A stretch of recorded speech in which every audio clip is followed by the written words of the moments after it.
Hi, welcome back to my channel. For those that are new, my name is Anne Nguyen. I'm a success coach, a career and leadership coach, help to empower women to be successful leaders in their work and life. And today in my podcast, I have a very special guest. Her name is Naomi Tolbert, and she is an entrepreneur specializing in virtual restaurants and consumer packaged goods. She has a very diverse background, so I'm just going to share a few things with you that are super cool about Naomi. She's currently served as the Assistant Director of Diversity Inclusion within the Office of Diversity and Community Health Equity at the University of Illinois Health. And she's also the founder of her own company, Goddess Good Food, where is a frozen, gluten-free cauliflower pizza in local stores in Chicago. So with that, I'm going to let Naomi tell a little bit about her journey, how maybe start out with your professional life, like how did you get to where you are, and then we'll talk about the entrepreneurship a little bit later. Yeah. So again, my name is Naomi Tolbert. I appreciate you, Anne, for the introduction. I'm so excited to be here. When it comes to my professional journey, I have a background in political science, international relations, with a focus in the Middle East and Northern Africa in my undergrad. And then in grad school, I had a focus on Black identity development of Black Americans and Black immigrants in the racialized US context. So from there, after graduating, went back home to work on campus. But then I realized, being in the city in Chicago, I'm from Southern Illinois, Carbondale. And for those who know, it's a small city, but it has a small university, Southern Illinois University, Carbondale, which is where I went for undergrad there. But coming to the city for grad school and coming back, I realized it was too small for me. And that the city life was where it was for my future. And so I decided to after being on campus, bless you, being on campus for a short period of time. I served as a program specialist within the McNair Scholars Program, but then also director of the Office of Diversity and Inclusion within the College of Business at SIUC. But returned back to Chicago. And at that point, I feel as though I had a journey of self discovery. And then leading into the pandemic, I think all of us can attest that it was a time for us to really, excuse me, identify, what really suited us, and if we were living the lives that we wanted to live, based off of the outcomes that we had achieved thus far. And so that's where I began my entrepreneurship journey, and we can talk a little bit more about that later on. In part of 2020 is where I began, but fast forward to 2022, which is when I decided to re-enter the workforce. For those who do not know it, entrepreneurship is very lonely of a journey. And so I am a very outgoing individual. And so I wanted to be around people again. And so what did that look like? So I, applied to a few opportunities because I do have a background as well prior to undergrad, and then afterwards within the diversity and inclusion space.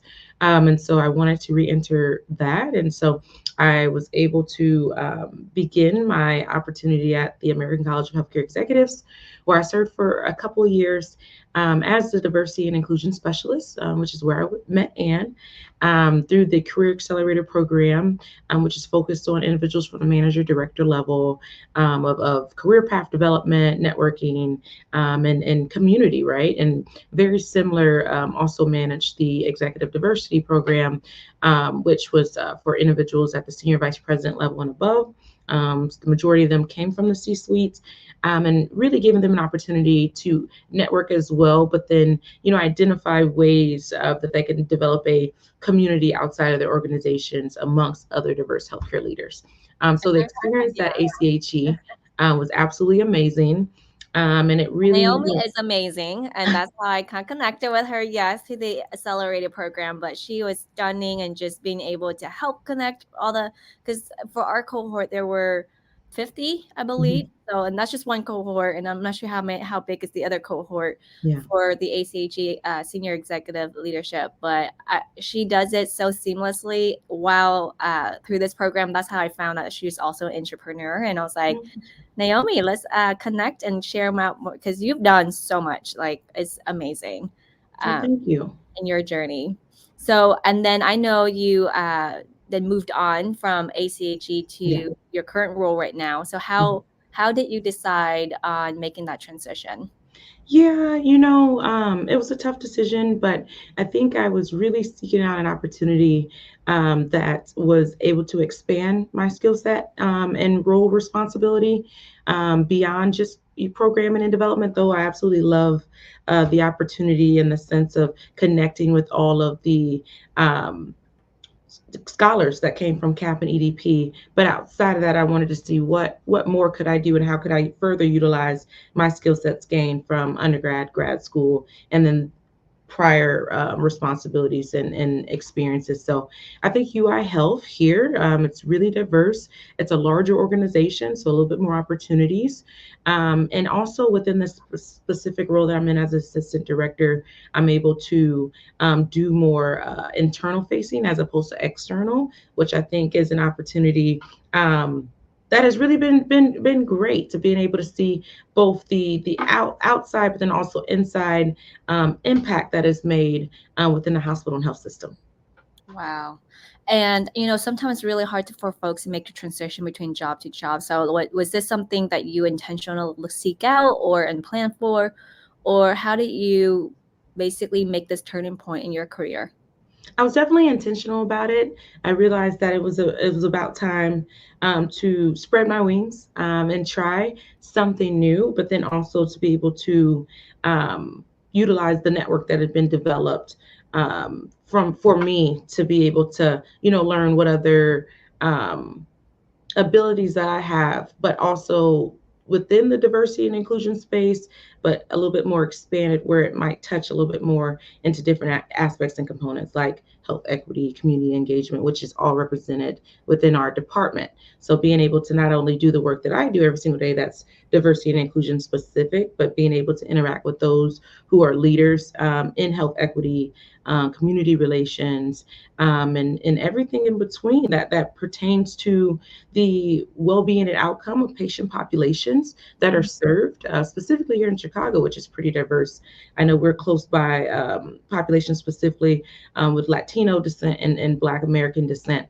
But then beyond that, being able to see, what a hospital slash health system, academic medical center is doing differently from a association perspective, because I think with associations, it's growth and development, but within the hospital, I mean, you see everything from clinicians, physicians, those on the admin side, and then just the whole, I guess, ecosystem that keeps a hospital going. And so being able to be exposed in those ways, I wanted to seek out an opportunity that allowed for that.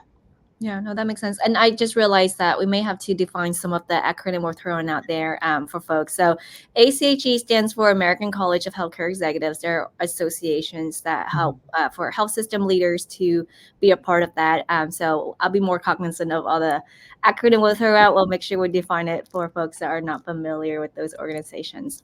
So what have been some of your biggest challenges that you have faced in your field, especially as a female leader, and how did you overcome them? Yeah, and would you say from the context of the career path wise, or from the entrepreneurship perspective? We can say we can do both. So from a career path wise, and then from an entrepreneur standpoint.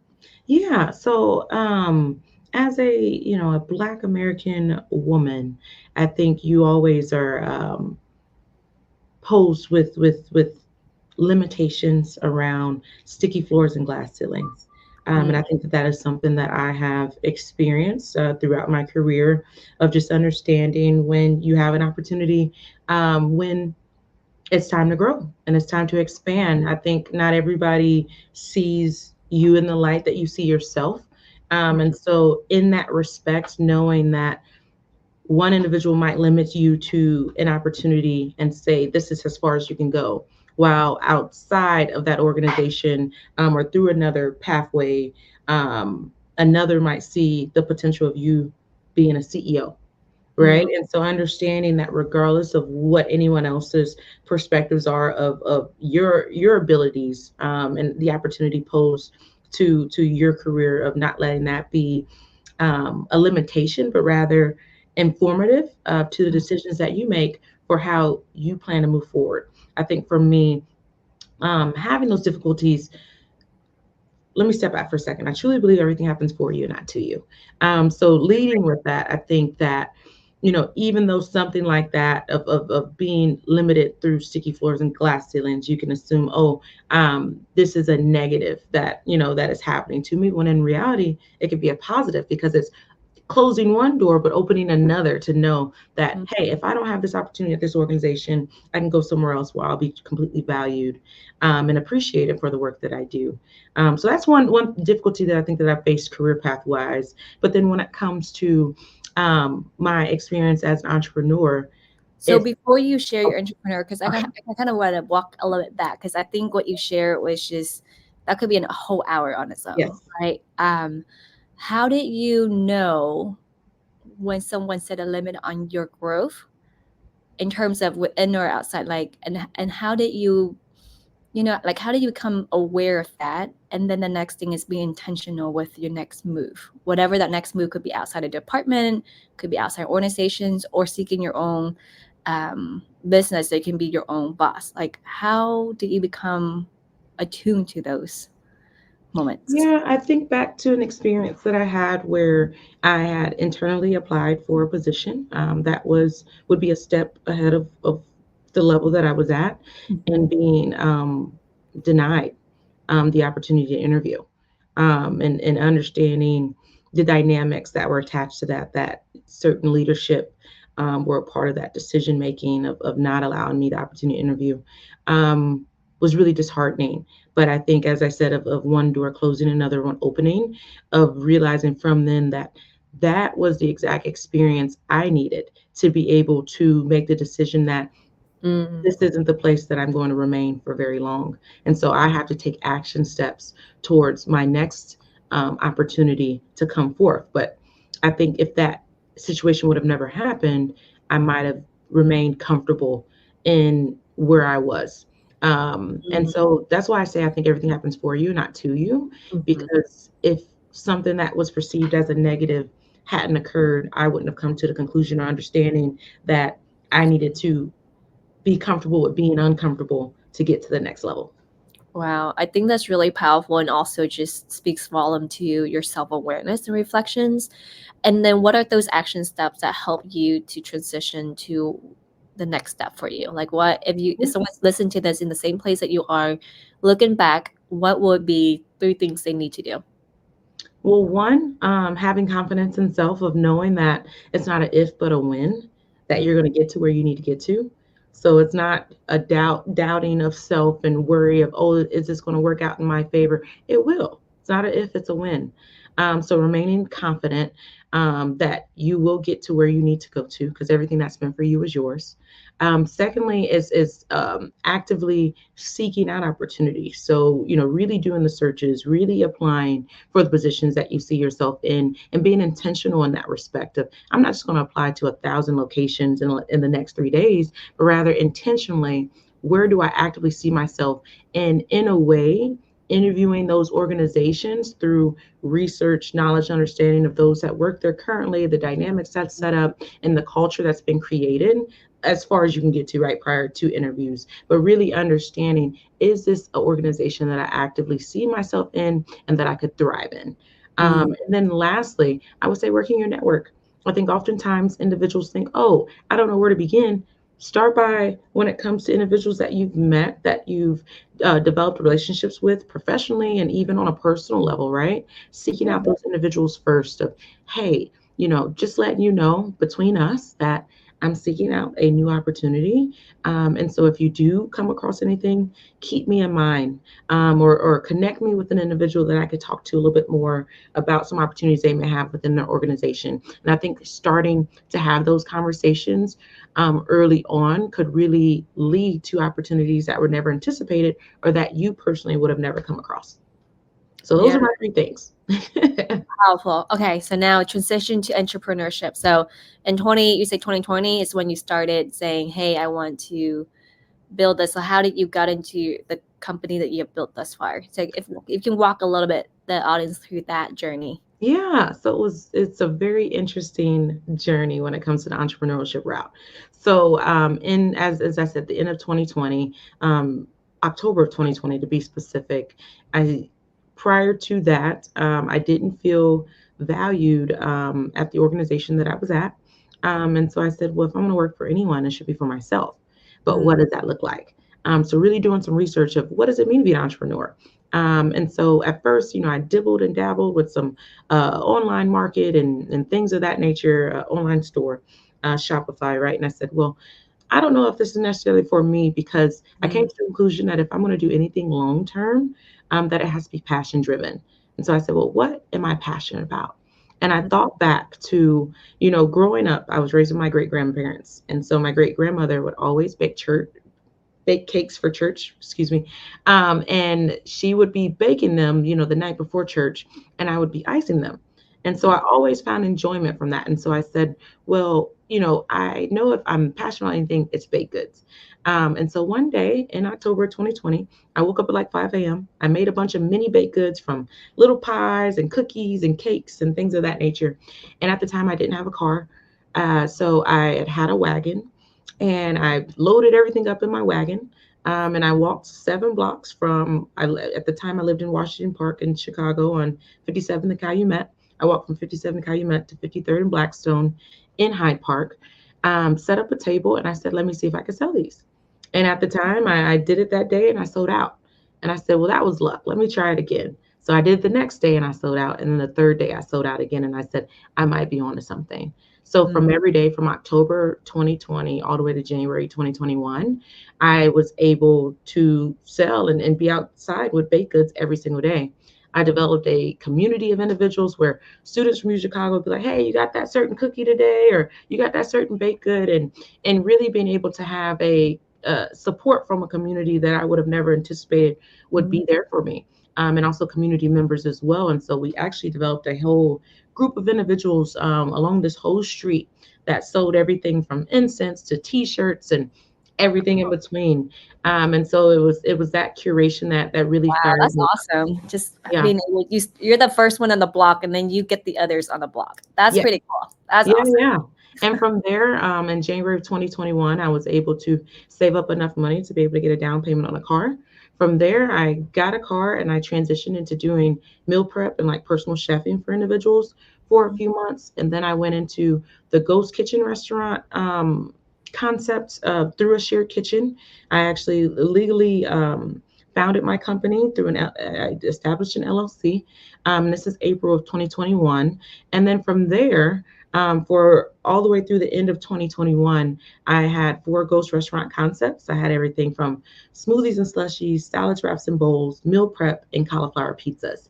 And so at that point, I'm selling all these different things, and I feel like it was product selection because I had a 4-page menu, which was absolutely excessive. Food costs were high, but I Mm, was able to try out all these different products within the neighborhoods that I served to see what did people like the most. And at mm, that point, I found that 50% of the margin was the cauliflower pizzas. And so from there, I realized that there was a niche market that I was tapping into. I mm, decided at the end of 2021 to transition out of the ghost restaurants because I was doing everything on demand in terms of Grubhub, Uber Eats, DoorDash, mm, Postmates, things of that nature. So I decided to stop that, focus solely on the cauliflower pizzas, and transition into retail. So at the beginning of 2022, I actually approached a few grocery stores, had some samples, had a sales sheet. I said, here are the samples. Try the product. Let me know what you think. And since then, I have been in grocery stores throughout Chicago, selling my gluten-free cauliflower pizzas. wow. So literally, you were starting from scratch, ground Yeah. zero of on the street selling baked goods to now in retail stores. Yep. Wow, Yeah. what a journey! I know it's been a long time coming. And when I Like, say shooting in the dark, I see you like your posts on LinkedIn and all. Now you're getting more support and just getting yes, that recognition. But people don't know like the amount of sweat, tears, and more sweat, tears behind before you get to like that post of like yes, I made it. Because most people see, oh, she made it and I didn't make it. Okay, I'm gonna give up. Like, no, no, keep going because you're 10 step ahead of them and you may be in step two. Don't quit early. right, And just being and one thing in your story that I really like is that you were intentional, and you also know what works, what did not work, and you move fast. Yeah. Like, I'm doing this baked is good. Okay, I'm gonna do all these selection. Okay, looks like cauliflower pizza is the thing, so I'm gonna carve down to my niche. Like, Yeah. so as you go through all this, do you get help from anyone, like mentorship, support? What does that look like for you? Yeah. Share a little bit more. Yeah. So when it comes, and I'm going to share on both Both, sides of, yeah. yes, So when it comes to absolutely. the entrepreneurship, I feel like I initially approached the University of Chicago because that's where I did my master's program, Mm, and I was able to get in contact with Abigail Ingram, who's the director of the Polsky Exchange, which is the entrepreneurship arm of U Chicago. mm, From there, we had great conversations. She really had me thinking, and as you said, in terms of being intentional of what, where do you see yourself and how do you expect to grow. And so from there, she connected me with Rowan Richards, who is the business director at Allies for Community Business, which is a non for profit on the west side of Chicago that focuses specifically on startups and small businesses, mm, growth and development. And they are based out of the Hatchery, which is a food incubator. So there's so many small businesses specializing in food that come out of there. But then mm, also ICNC, which is another organization that spearheads all of these, or spearheads the hatchery, right, and works alongside A4CB. But basically, they help with everything from workforce development, um, logistics, understanding. And so I just feel so fortunate because I was really guided into this pathway of you are now a part of these organizations where there's no option to fail because you have all the resources, you have all the individuals that you need. Lately, I've been working with Danny and Jasmine out of A4CB, and they've been like my primary business coaches and absolutely wonderful of just helping me go to the next level. So I actually, through their insight and help, will be in the South Loop Farmers Market. Literally in the next 2 weeks, I'll be there. And so I'm super excited for that. But I think the preparation towards that came out of A4CB 100%. And then they also have connected me where I just recently finished this wholesale um, wholesale program, specifically getting into grocery stores, and really developing a plan towards success, not just in the current short term, but long term. What does that look like? And so I did a pitch the other day, for a few buyers, and it's just really, I feel as though that I'm getting all of the insight that I need to be successful and to continue on, because it's one thing to motivate yourself at first, but it's mhm. another thing to have other individuals rooting you on and saying these are the resources and necessities you need to achieve. Wow. Um, You yeah, have so such that's a that. rich community, so I love it. And I think I've done something similar. I actually graduated from, so in Houston we have the University of Houston. They have a program called Sure Program, and Mhm, essentially helping a diverse group of entrepreneurs who wants to mostly startup or small businesses to help, mhm, similar to all the organization you mentioned. And they put you through this 10-week program talking about business plan, vision, plan your vision, marketing, finance, mhm, accounting, just put a whole business plan, like lending. What does that mean? And I've learned so much through this program that, and through there, they also provide you mentors and coaches, business coaches to help you along the way. So I yeah, think it's a blessing to have those, but you have to go out there and seek those individuals, and not only seek them out, but also listen. And you may not get all the advice or implement everything they share, but mhm, take what works, leave what doesn't. You know your business best. right. They have the best intentions, but I think having program like this, is tremendous. So I I can agree. post a few links on there, and if you can share a few links for the Chicago area, just in case whoever listen can, get those. And then of course, this Small Business Bureau Yeah, SBA.gov will be your BFF. Like that will be a starting point for folks to just right. go, and then you can go more local. But And I'd also just share when it comes to Allies for Community Business, they, even though they're based out of Hatchery, which has the food businesses, they help all entrepreneurs. So you do not have to be specific to the food industry to be able to get help and support. So I definitely plan to share those resources as well. awesome, awesome. So, and then go into the professional mentorship and support. Let's go there. Yes. So okay, I just think that I've been blessed beyond compare because I think I've been given so many great mentors, which is like Who could imagine? And so I just want to start off with saying when it comes to back to ACHE, I think I had some wonderful mentors there. Um, Anita Halverson, to start out, I think she was absolutely wonderful and a great mentor and guide during my time at ACHE. Beyond that, I would say, a few individuals that I worked with as well alongside me, who were helpful, from Latoya, and Stacy, and just a few others who really were guides and directors within my individual organization. But then, to think, because I think it's like circles of leadership, mentorship, and guidance that you get. So I would say that was like closest to home, at that time. And then from CAP, Career Accelerator Program, and Executive Diversity Program, so many mentors when it came to cap of the manager director level individuals, of like, okay, they are a couple years out from me, or 2 to 5 years out of this is opportunity and expectation. And so learning from them, of being, I guess, the next closest group to me. But then having executive diversity programs. So prior to move on that, I just want to thank you, and a few others, from France to Jamaica. I mean, there's so many. I don't want to like name names because there's so many. And then you have EDP, the Executive Diversity Program, which were senior vice presidents and those within a C-suite, and absolutely everyone from literally 2023 and 2024. Am I saying that right? Or this past, right? So it was Yes. 2022, Mhm. 2023, 2023 to 2024. Yeah. Absolutely all 24 of them were great mentors.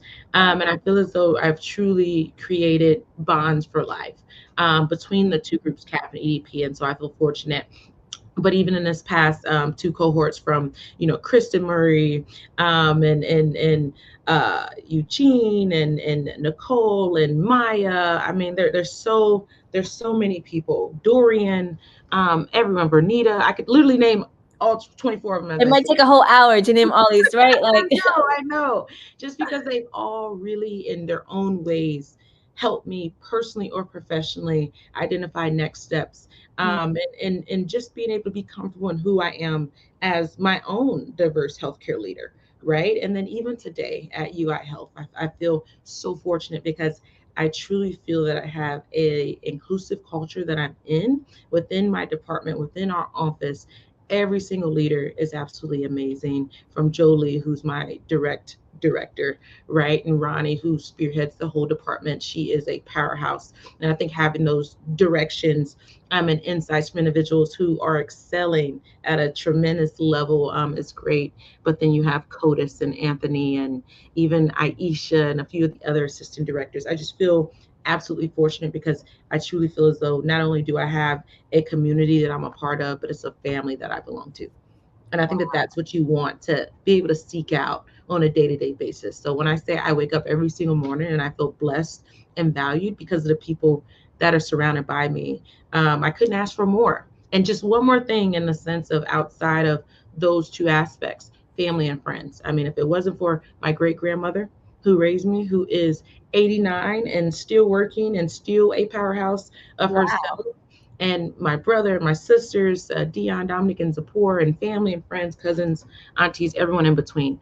I mean, I honestly feel as though I have everything that I need to be the woman that I am today and beyond. Wow. Give a round of applause. I know, it's like if we can thank all the people in our life to get where we are right now, people that have been with us on the moments and also the low moments of life. Yes, It's actually the ones that have been with us and when we're in the low moments of life that really speaks yes, volume and the truth to like the power and the testament of their investment in our success, right? Like I no agree. one can do this alone. Like we are if anyone out there say I'm doing this alone, nobody helping you, then I think that is so not true. And that person I think they have Right. a perspective. But I think regardless, any successful people out there, I feel like they have a whole village, if Yes. not a whole army And behind it them. takes a village, It takes a village. right?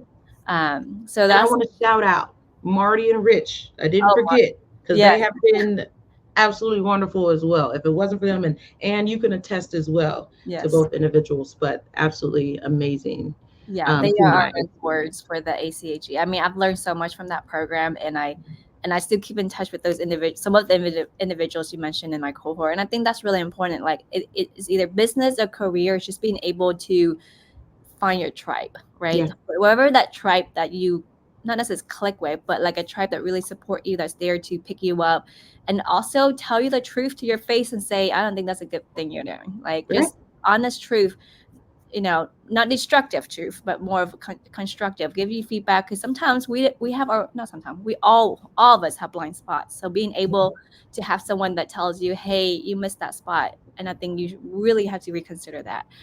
I value that too, like those friends that tell the truth, because right, we don't always want people that tell us good things. Tell me like what can I improve on, and how can I continue to grow? How can we continue to build a relationship? And one thing too is like really building the relationship, right? Like nowadays people are like, oh, networking, I gotta get a lot of followers or number of business cards, but that's not true, genuine networking. I usually Yeah. don't like the word networking. It's more really building a relationship, and it takes time.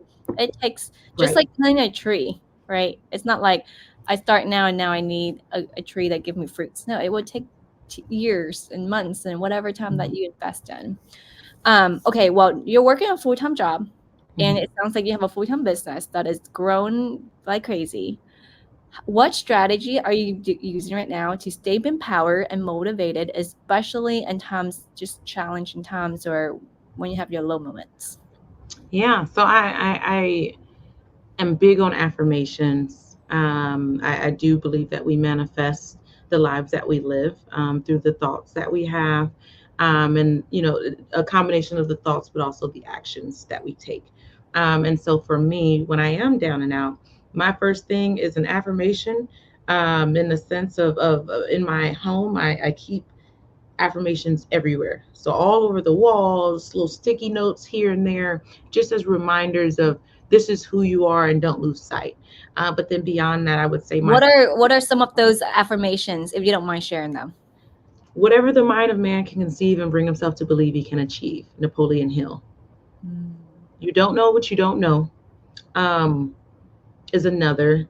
I'm trying to think because now I'm on the spot. But also, I would say some scriptures as well. I'm big in my faith. The Lord didn't give us a spirit of fear, but of power and of love and of a sound mind. Mm. Is another. And then, of course, I am fearfully and wonderfully made, right? Marvelous are your works. And so, understanding that I truly believe that we are royalty at birthright. And so understanding that if that is the truth, then live it in a sense of you are entitled to anything and everything your mind can create, anything and everything you can bring your heart to believe is truly achievable. But it's like, are you truly considering that to be truth, or do you disbelieve? And I choose to believe because we make options, or we have choices every single day, and we either choose to believe or disbelieve the opportunities that are set forth in our pathways. And so I think that it's easy to say, oh, I can't, and these are all the reasons why I can't. But why not think the opposite way of, oh, I can, and these are the reasons why this is possible. And so I think having those affirmations, I listen to a lot of sermons. Sarah Jakes Roberts is my lady. For those that do not know, she has this one sermon that's called Girl Get Up. Absolutely wonderful, powerful. When I'm at my lowest of lows, I listen to that sermon because it reminds me I got to get up. I got to keep going. I got to keep striving because if I'm not going to do it, who's going to do it for me? No Mm. one. Preach, preach, preach. Oh my gosh, I love it. I'm like giving you yes, agree, agree, and can't agree more. And that this applies to both professional or Yeah. entrepreneur, right? Like regardless where you are. I actually have one and actually save on my phone, but one of my BFF, online BFF is Gandhi. And if I have the belief that I can do it, I shall surely acquire the capacity to do it, even if I may not have at the beginning. Come on. Yeah. Yes. So I put on my phone, and that's the I first love thing I that. see every day. And I was like, I can do this, even it's hard. I do the hardest things first. Sometimes not the easiest thing to Yeah. do, but the hardest things first. And that's what successful people do. Sometimes to make sacrifices, you gotta don't do I don't most people don't do things that or most successful people don't do things that they feel like it, right? You just get up Yeah. and do it because we don't feel like doing accounting or Right. on the, just all these stuff. You just get up because you know you need to do it. Yeah. Oh, of course, there are lazy days. There are lazy day. You're like, Right. no, I'm gonna take a lazy day, and that's okay. Right. So, And I agree. And I think that, having small wins helps make it a little bit more attainable to mhm. achieve the goals that are set forth that might be larger. And so another thing that I do is every single day I have so many notes on my phone. Like there's thousands of notes. It's ridiculous. But every single day per month, I change them out each month. And I'll have a list of to-do tasks of that day of like, if I can get these 10 tasks done today, I've won. And if I can do anything outside of that, even better. But it's something about having the list and putting a check mark by each thing as I do it. I'm like, okay, I'm ahead of the game today. It's 12 o'clock and I've done 7 other things. So Succeeding. I think Check. that helps. Mhm. Wow. Yeah. So affirmation, you say there was some other stuff that you do. So go ahead and share that too. Affirmations, the checklist, and then listening to the sermons and just like the things that I feel like help in that way. And then another I would say is also relationships. I believe you are the average of the 6 people you spend most of your time with. But then also there's another sermon by Sarah Jakes Roberts that talks about mirroring, where you start to mirror the individuals that you surround yourself with as well. And so even if you think you're pouring into them, they're also pouring into you. And so I am intentional with who I surround myself with and where I let my energy go. Because I don't think it's for everyone. I don't think everyone should have access to you. And so those that you surround yourself with should have a positive impact, and positively be pouring into you in some capacity. And if they're not, you might want to reevaluate what that looks like Wow. and how much time they get. And that You're includes like, family. you're on point. You're on point. Oh, I love it. Yeah, I agree. I think our energy is finite, right? So how do you really invest in that energy? So yeah, not everyone should have access to you. You should have boundaries Yeah. and surround yourself with the best people because you're the best. That's Yeah. the mindset. All right. I know as we close up for time, how do you manage? And I think we just talked a little bit about this, but how do you manage to integrate work and life, giving everything that you're doing? So, what are some? Maybe start with 2 tips, 2 strategies that you've used to help with work life harmony. I think first off, is waking up every single morning with gratitude and thanks. I wake up every single morning, and one of my first thoughts is, wow, I'm blessed to be here. And so being able to reevaluate prior to beginning your day and starting out on the busyness of just being thankful.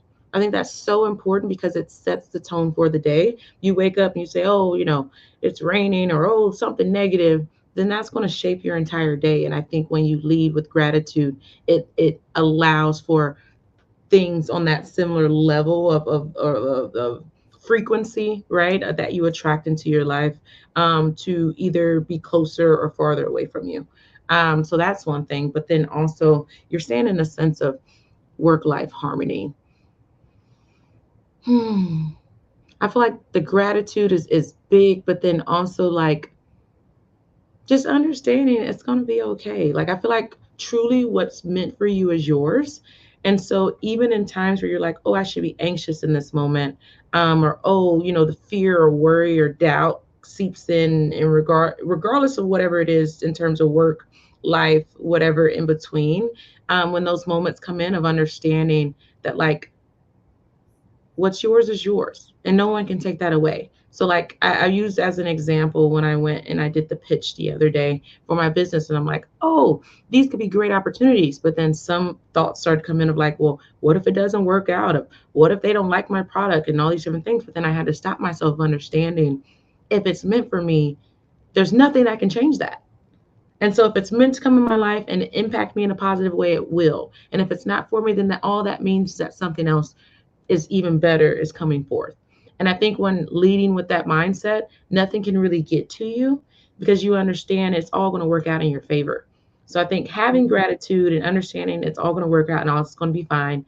And I use that. And I think the evidence that we have is the lives that we lived up until this point. We're all warriors. And so if you think about it, throughout life, you have circumstances, experiences, and situations that occur every single day. If you weren't alive, you'd kind of fail, or not fail, but the quest would be over. And Mm-hmm. I think as you go every single day, you're conquering everything up until that point because you're still here. You still have the opportunity to move and to strive and to excel. And so you're a warrior in that respect of you have conquered everything in your life up until this point. And so if that is the case, think back to when you were most worried and most anxious and most doubtful in perceiving situations as most negative. Think back and see how you've overcome those situations. And you've overcome all of them because if you hadn't, you wouldn't be here. And so I Mm-hmm. think having that mindset of knowing I in the love moment when you're fearful or you're not sure of what's going to come forth, being reminded of the evidence of your life that you have gotten to this point and you have become the person that you are today because of every single experience, circumstance, and event that has happened in your life. And it. so, back to reiterating that everything happens for you, not to you, and having that mindset, you conquer everything that comes forth. Wow. I need to go back to this and re-listen there, but yes. Oh my goodness. Thank you. I think that resonate with me so much because I am the similar mindset. Like everything's happening for me, not to me. So no matter what, it may from the outside may look a negative event, but I turn it into look at things half glass full, right? Yeah, So as we you close have a out, choice. yeah, go ahead. I was just saying you have a choice. You You have can a look at choice. it. I think All people choice. are so good at like thinking negatively. Like they have perfected negative thinking. And so I actively back in 2021 through this whole journey of entrepreneurship came to and understanding that I had that choice and I was going to take up ownership and responsibility for my life and lead in thinking positively because I could choose to do negative, but up until that point, I have done that. And what had I gotten from it, from life? Not much in respect of thinking negatively, but ever since I've made the choice to actively think positively, I've been blessed with without understanding of how much abundance that has come forth into my life by making that choice. Wow. I love it. So as we close out, what is the one thing you wish your younger self knew? That it was all going to be all right.